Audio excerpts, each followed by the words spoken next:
Hi, this is Eugene Seagriff of YourBizPro. We help businesses profit and grow so entrepreneurs like you can live life on your terms. Welcome to the webinar. First things first, this is a webinar, not a sales pitch. You know what I'm talking about.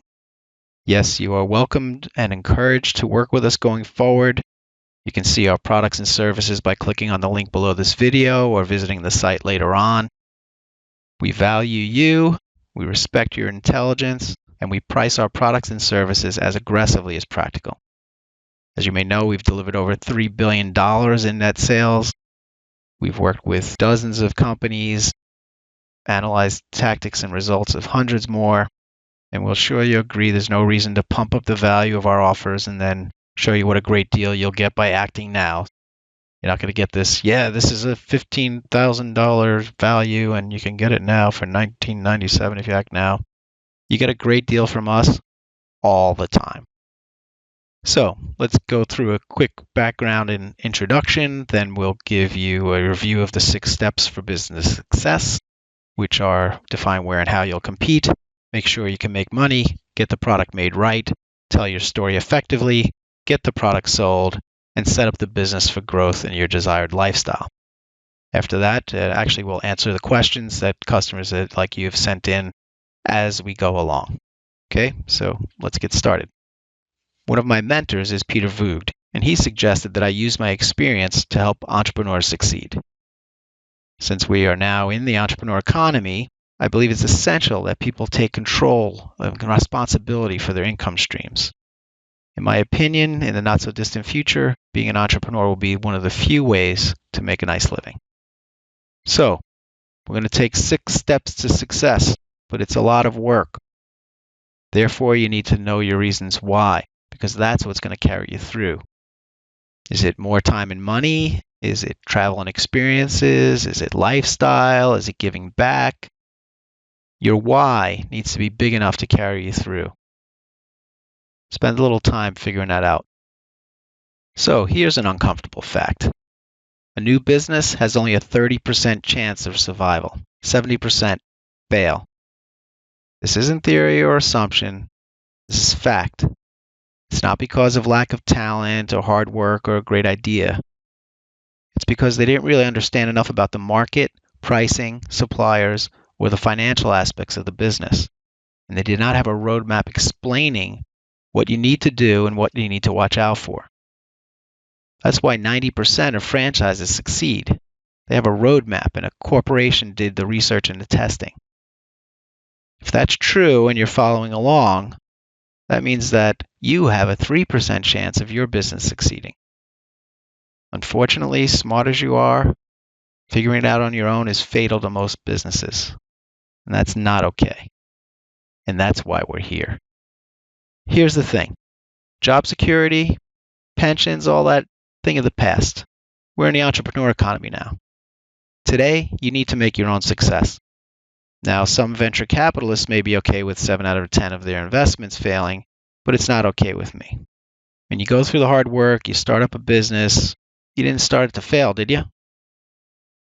You definitely don't want to end up needing to be rescued by the profit or the people on Shark Tank. You want to succeed, and we're here to help. So here's what typically happens. You get a great idea for a product or service that will appeal to a lot of people. You talk to a few trusted friends and everyone agrees it's a great idea and you just got to do it. You're as passionate about it as I am about helping people live their dreams, and you can't wait to get started. So you jump right in and start making things happen. Then challenges come up. As you go along, you might run into some of these. You don't know where and how to get the product designed or produced, or if it's a service business, you're not sure how to package and price them. There are many unexpected costs. You're not sure what features to include. There's unexpected steps and costs of distribution and in sales. Online sellers and competitors drive your pricing into the dirt. Advertising is over budget and it's not working. Your team is overworked, quality's suffering, and there's no budget to hire more people. You're surprised you have to pay for things so far in advance of getting paid. And at this rate, the amount of money you're spending every month is going to put you out of business soon time and money are clashing in a very uncomfortable way. Listen, if you're like most of the people who start a business, you have some experience in the industry, you're smarter than average, you're willing to work hard to make it a success, and you probably have some money to get it started. With all that going for you, you've got to succeed, right? Wrong. Even with all of this going for you, you still only have a 3 in 10 chance of succeeding. And most of those successes are franchises who have the knowledge and the roadmap to follow. The type of knowledge and roadmap that my program can help you create for your business so you can succeed too, against the odds. See, the problem is you don't know what you don't know. And figuring it out as you go along is fatal to the business most of the time. And the reality is, there's no way you could know. This lack of knowledge isn't your fault. There's a big gap between the theory taught in school and the reality of making things happen. And the people making things happen for their own businesses don't want to tell potential competitors how to get in the game. And companies keep employees focused on particular specialties so they don't see the whole picture. This is why industry experience doesn't necessarily translate into success. To solve this, venture capital came up with the idea of investing in the team. The concept is that combining the right people, each who have some of the knowledge needed, gives the organization all of the knowledge they need to succeed. And although that sounds good, we could see how well it's working out. 7 out of 10 times, it isn't. The reality is, all of the key people planning the business need to understand the entire picture, the costs, the potential pitfalls, everything. And they need to be aligned on them right from the start. That's why I had to do this. Our mission is to provide the knowledge you need to succeed. Knowledge gained from delivering over $3 billion in net sales for a variety of companies, working with experts in many areas from around the world, and from thousands of hours of personal study. Knowledge that is badly needed to help you thrive in the entrepreneur economy. Remember all those challenges we were talking about? I've had challenges too. Believe it or not, they happen in giant corporations as well as in small businesses. I've been through the struggle of trying to find a reputable manufacturer and getting price quotes that varied so widely, I couldn't believe any of them. I underestimated costs and I overestimated market sizes. I've entered markets way too early and I've waited way too long to jump on a confirmed trend. For example, I tried to launch an electronic publishing business before there was a Kindle or an app for that. Great for me, I have vision, but being too far ahead of the customer can be a big problem. Another business failed because design and tooling costs were higher than budgeted and used up the money allocated for production. One of my very first product launches as a marketer failed because the product pricing was higher than the market would bear for the features that we offered. Believe me, a lot of things were learned the hard way. Many were also learned by helping family and friends with their business challenges, and of course, by helping my clients. And as I experienced or observed these challenges, I was determined to avoid them in the future, so every week, month, and year I get better by finding ways to improve my processes. I would analyze my competitors and plot their moves and note the results. Before and after work and on weekends, I would read and study from other experts. And every chance I got, I would work closely with experts in their field around the world, my colleagues, vendors, industry analysts, everyone I had access to. And I picked up tips and pointers from all of them. I talked to colleagues and peers about what they did and what worked and didn't work for them. And through years of experience and relentless personal study, I slowly came to understand more and more of the truths about being successful. I drilled down into the root causes of failures to figure out how to avoid them. And I looked for common things about the successes so I could do those things consistently. And all along the way, I would analyze industry data and other information and get better and better. And then I realized it all comes down to the 6 steps to follow. If you follow these 6 steps when planning your product and your business, you will succeed far more often than you fail. You need to define where and how to compete, make sure you can make money, get the product made right, tell your story effectively, get the product sold, and set up the business for growth. Sounds simple, and it kind of is. But the fact is, talk is cheap. It's results that matter.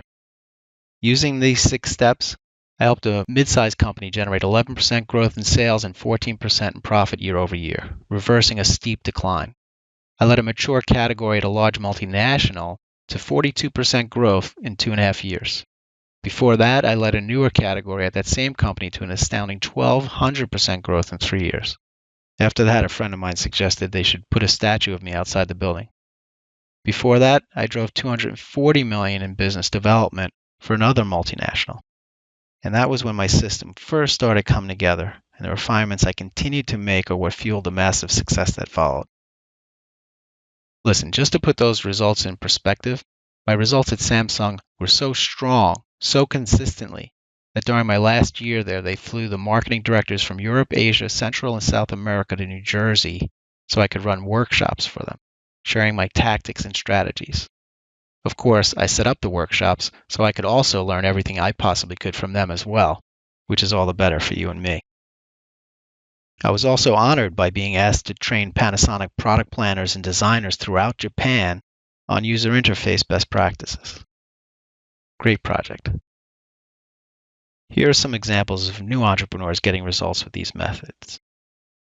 We helped turn one company's Kickstarter supporters into a sales army. We saved months and tens of thousands of dollars in product development for another startup entrepreneur. We prevented a $100,000 error through market research. We structured a fashion brand's business operations and commission structure so they could actually profit. We developed the prospect capture and nurture system and the website copy for a financial services company. I coached a seminar junkie into actually selling her health and wellness services successfully. We performed investor due diligence on a patent acquisition and provided the roadmap and systems to bring it to market. Likely you can see how some of these things could apply to you. Before we dive into applying the 6 steps to your business, let's clear up a few myths that linger from the way things were in the past. Things have changed a lot. Today there's more and more power in the hands of the consumer. This is good news for you because it makes it easier for you to go head-to-head with giant companies if you pick your niche.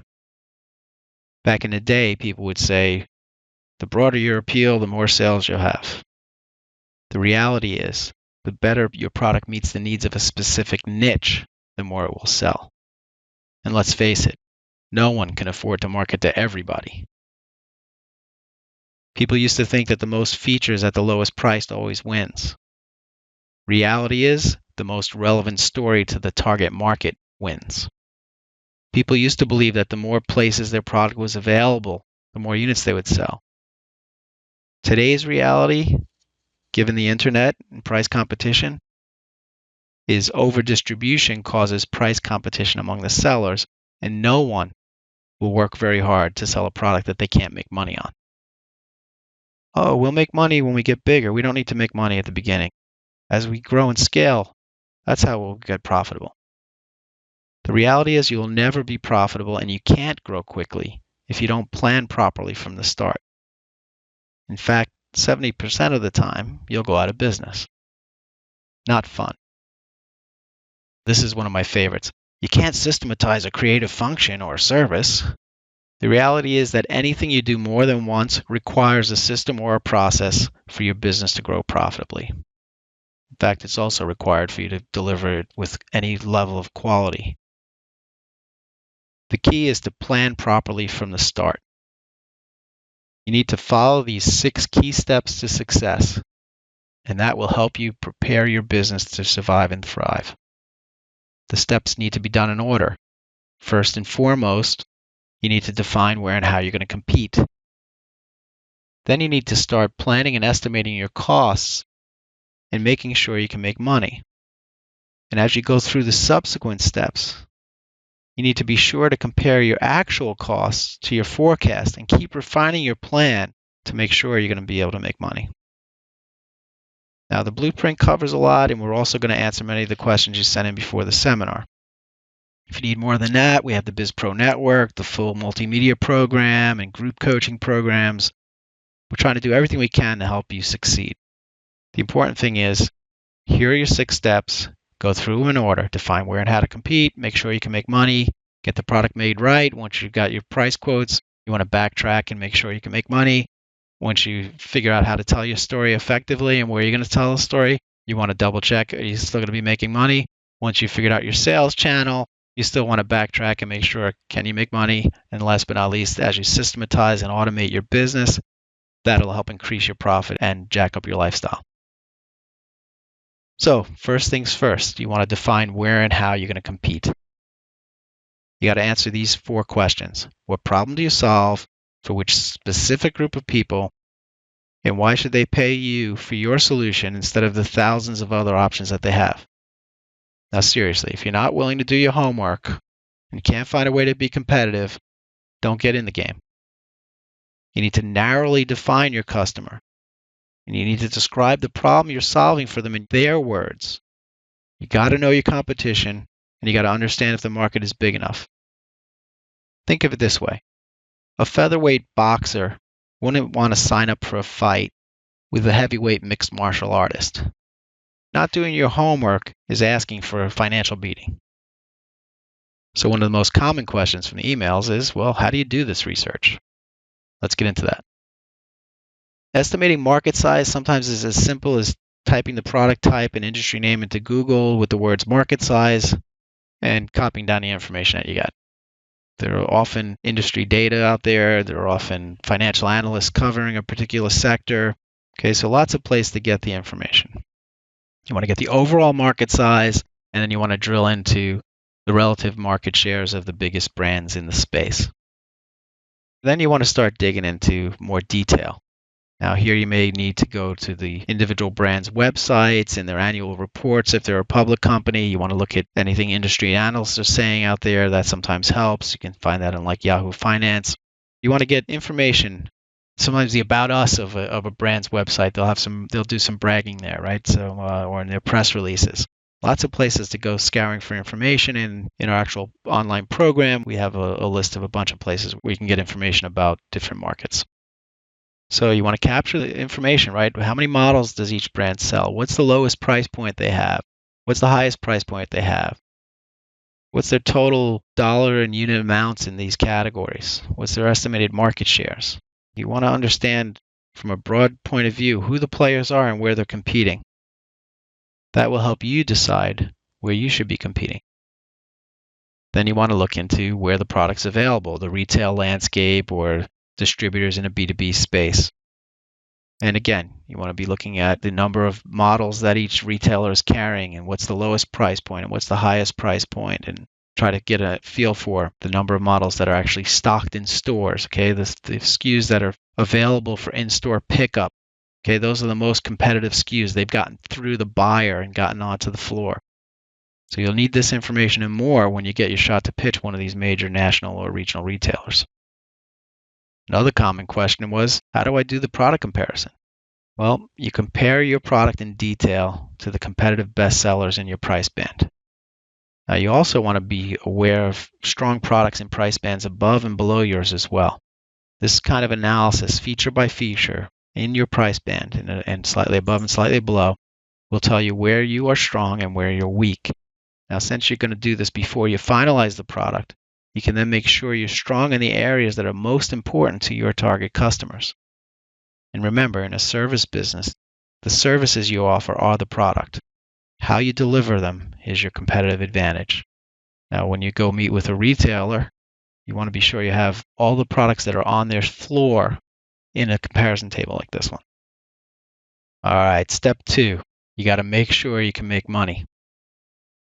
Not being able to anticipate your costs is fatal, and a lot of costs are not obvious. Facts about the timing of money are really not clearly understood.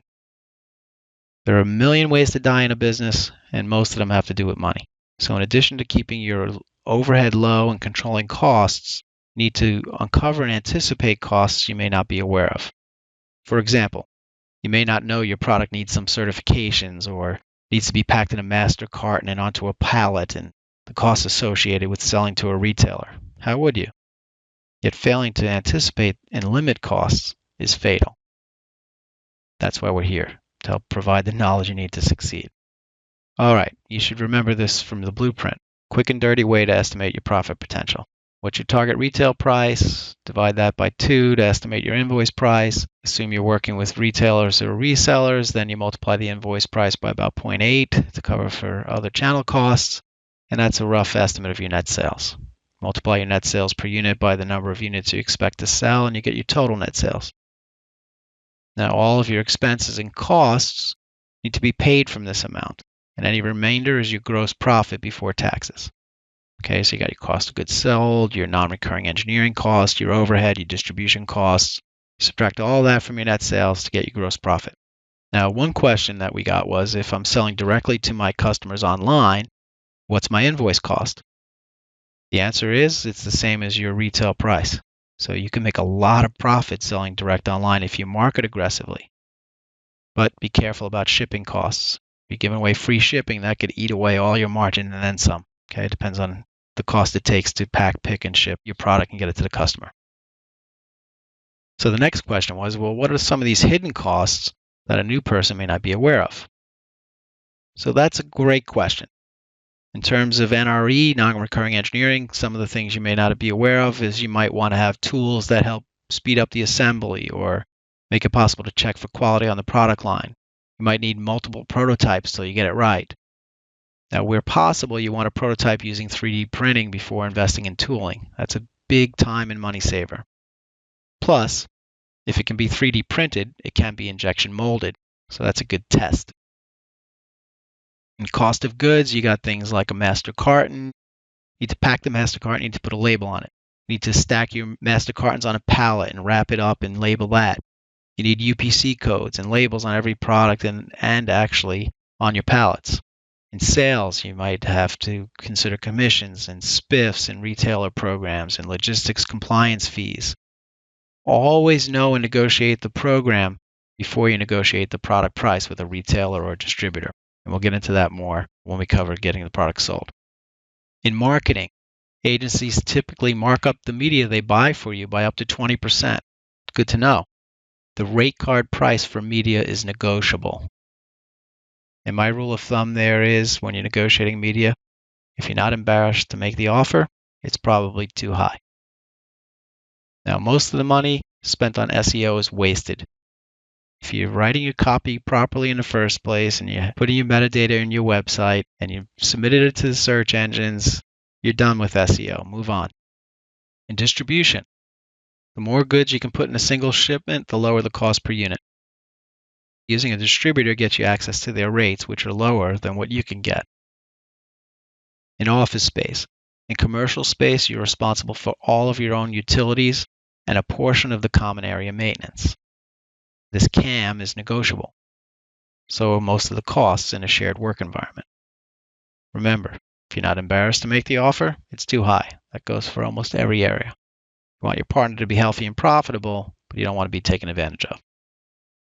In a service business, your waterfall looks a little different. People get into trouble here by underestimating the cost and time involved in writing proposals and sending invoices and your marketing and your selling. Sometimes they also neglect the cost of travel time if applicable. Acting on customer feedback. These are all time drains, and your time is money in a service business. Okay, you need to account for all of your time and all of your staff's time.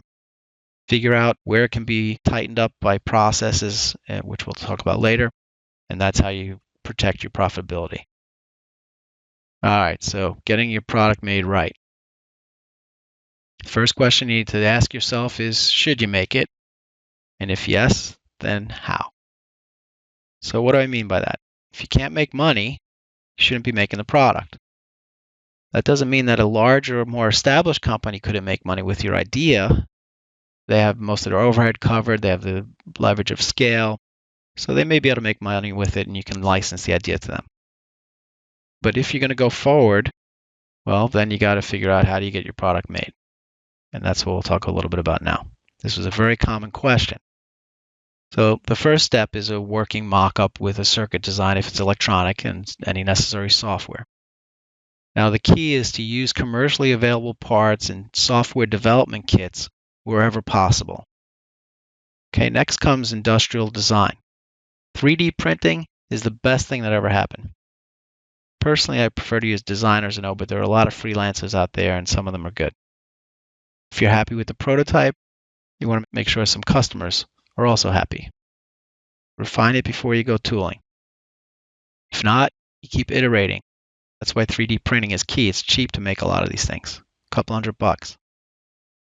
Now, while you're doing this, you're also planning for the packaging and the artwork that'll be needed. Once the design is final, then you can finalize the packaging, get the parts and products ordered and scheduled. Be sure to work with reputable suppliers, preferably referred by people that you know and trust. Another question that was common is, do you have spreadsheets and things that we can use? Yes, if you get the online program, there are spreadsheets to help you plan for your cost of goods and your NRE costs and many other things. Okay, in a service business, getting the product made right means standardizing and streamlining your processes until the results are consistently great. If you want the business to grow and maybe even have it make money without you in the future, you need to document your processes so you can automate and delegate later on. The more you can automate and delegate, the more customers you can serve, and the better your systems and processes, the more profit you can make. So here are some of the things you want to systematize and streamline. Your advertising and your referral process. You want to practically automate getting referrals. Your scheduling. Your initial customer information. The questions you always ask your customer. Put them on a checklist. Fill it out so you never miss anything. You don't have to go back to them the day after and say, oh, by the way, right? You want to have templates and checklists for virtually everything you do. And then you want to put them all into a process, okay? Very important that you have a process for how you acquire your customer and how you serve your customer, how you invoice that customer, and how you ask them for referrals, right? Make it a system, follow it every time, get better and better at it. It'll allow you to delegate, it'll allow you to serve more people, and it'll allow you to be more profitable. All right, step 4 is telling your story effectively. Okay, there's 2 parts to that. One is telling a story that matters to your customer. Okay, focus on the benefits and the emotional connection. A better story will beat a better product every time. And the second part is where and how you're going to tell that story. The where is going to depend partly on your business size and partly on who your target customer is. Okay, nearly everyone should be doing email marketing, should be active in social media, and I'm not talking about getting likes and followers, I'm talking about developing a loyal tribe of paying customers. Everyone should be doing some public relations, and everyone should be doing some content marketing. The next step up the pyramid is trade shows and ads in trade journals, especially if you're in a B2B space. Search and display ads, very critical and very effective if done well. I'm not as much of a fan of print anymore. Really depends on the niche. Radio can be very useful if you have a strong, timely call to action or if you're in a very local market. And same with signs and events. It depends on the market, depends how local it is, depends how aggressive your call to action can be. TV getting less and less relevant as more and more people shift their attention to online activities. So let's dig into the questions that you've had on marketing. The first one is, well, what's emotional about a product anyway? Reality is buying is emotional and you rationalize it later. Yes, you do. Yes, so do I. Yes, I prefer not to admit it either. But basically what you got to do is take your features and turn them into benefits. Then push that to the emotional core for your target customer. So for example, I have a pencil. A feature is it has a sharp point. A benefit is you can write with it. It gets emotional when you say something like, let your loved ones know how you feel. That's a little cheesy, but the reality is Disney sells happiness, BMW sells the thrill of the ride. You need to figure out what you really sell. What's your one thing? So, how do I know the words my target customers would use? Well, you ask them and you talk to them. Never been easier. Do surveys online. Piece of cake. Inexpensive, unbelievably great. How do you estimate your marketing budget? Well, every year I spend more and more online and less offline. Google, Facebook, LinkedIn, they all have tools for estimating the cost of reaching the people you want to reach with the interests that you want them to have. So you start by making the digital advertising pay off and then consider branching out if needed. Everyone tells me branding is important, but you say it's vanity. What I mean to say specifically is that spending money on brand advertising is vanity, and it's a waste of money. Of course, you need to have a brand image and a look and a feel, and it has to be consistent with your one thing or your brand promise. And having a consistent image that backs up a product that makes total sense to your market is going to build your brand automatically. Don't misunderstand. You have to have your branding be consistent and your story make sense to your target audience. But spending money just to advertise the fact that you are a brand and have a brand makes no sense. So yes, the program has a spreadsheet to help you make a marketing budget, and it includes many of the possible things you might want to spend money on. But the most important thing is your online presence and your online advertising. So you start there. You can be very successful online only. Many other types of advertising become less valuable every day. All right, getting your product sold. The kind of product and type of your customer are going to really guide which is the best way to sell your product. You got e-commerce or online selling, you got multi-level marketing or network marketing, and you got traditional channels, your distributors and your retailers and your resellers. Now, there are costs associated and rules associated with each of these types of channels, and you got to understand them before you get involved, right? Otherwise, you're going to get in trouble in the profit part. So let's get into some sales questions. Big one, should I sell on Amazon? Well, most likely, because they have a great customer base and fairly inexpensive advertising, but you need to be sure that you're selling on Amazon and not to Amazon. If you sell to Amazon, you lose control of your brand, and that's dangerous. Okay, you want to control your pricing. You want to own the buy box from your start. You want to be the first and only person selling your product on Amazon when the product first launches. That's very important. You got to own that buy box. So what does it cost to sell on Amazon? Well, there's a lot of programs and different costs and benefits, and we can't cover that all here, but know that they do give preferential treatment to customers that are using their own fulfillment by Amazon. And those costs are fairly reasonable. But one thing that's important to note is they have shipping and labeling requirements that you must follow. It adds a little cost to your product, but the trade-off is you get preferential treatment on their site. So what do you need to sell online by yourself? Well, not too much. You need a website, a shopping cart, credit card processing, and an email follow-up system, and a way to get the stuff to people, of course. There are very low-cost options available. You can literally be in business with a few products or services for about $100 a month on the low end. It's incredible. Never been a better time to be an entrepreneur. So how do you get your product into retail? Well, in my opinion, the best way is to sell so many of them online that they're going to hunt you down. Another way is you can leverage the relationships that a distributor or a manufacturer's rep firm may have with a particular retailer. And last but not least, you can try to get a local manager to test it and report back to headquarters. Definitely not a fan of, hey, we'll try it out on .com, and if it does well, we'll put it in some stores. You're way better off crushing it online yourself than trying to drive business on their site. Okay? Own it, sell it yourself, or sell it on Amazon, but don't go for this .com testing. Make them hurt bad enough, and they'll come to you. All right, step 6, setting up the business for growth and your desired lifestyle.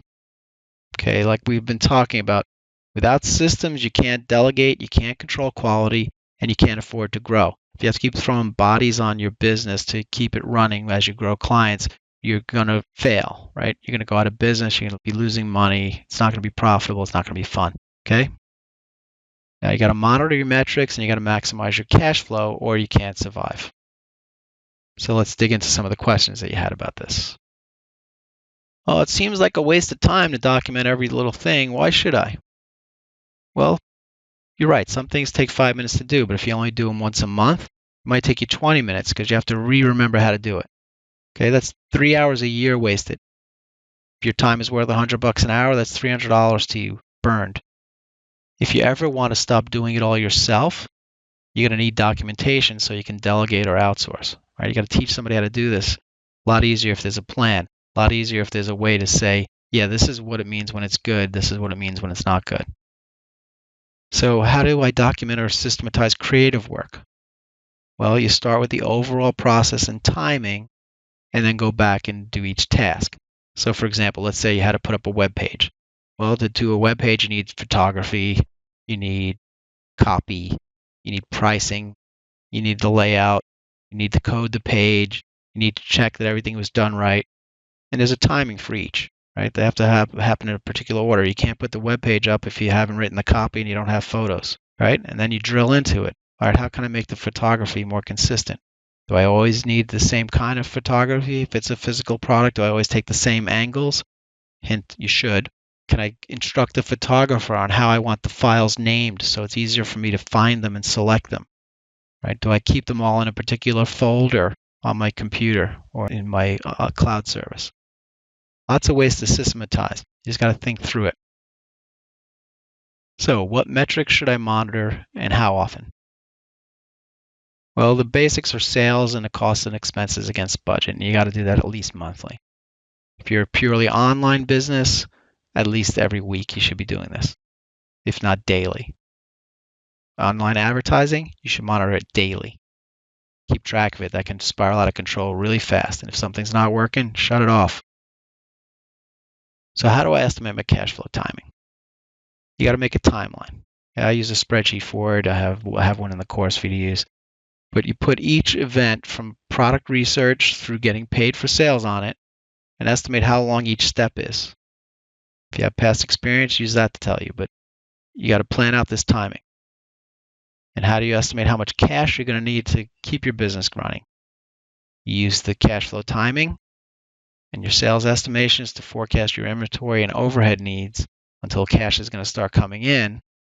And you want to make sure you have enough cash or credit to fund several cash flow timing cycles at a minimum.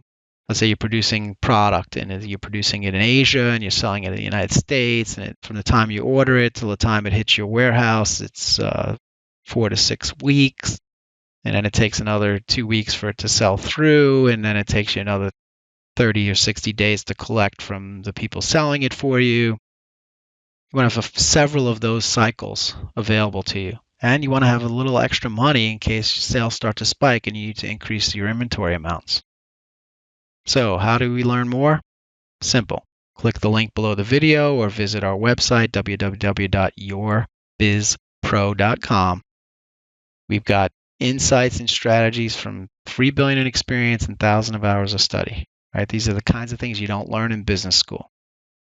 Realities that can take years and truckloads of dollars to figure out on your own. They could be the difference between your success and failure. Okay, we couldn't handle specifics about a particular product or a business on a webinar, but I try to blog every week and I pack a lot of information into the BluePrint, and I gave you even more here tonight, right? But if you need more, we've got a range of programs and services, starting with our BizPro network, so you can talk with us once a month. You get access to interviews with experts that I know, be part of our mastermind group on Facebook. Lots of ways to play. Happy to have you do so. I sincerely hope that this webinar was helpful for you, and I wish you all the success in the world, and I look forward to hearing about your successes. So let us know if we can be of service. I'll keep posting great information on my blog, and I look forward to hopefully serving you someday in the future. Thanks so much for your time and attention. Enjoy the rest of your day.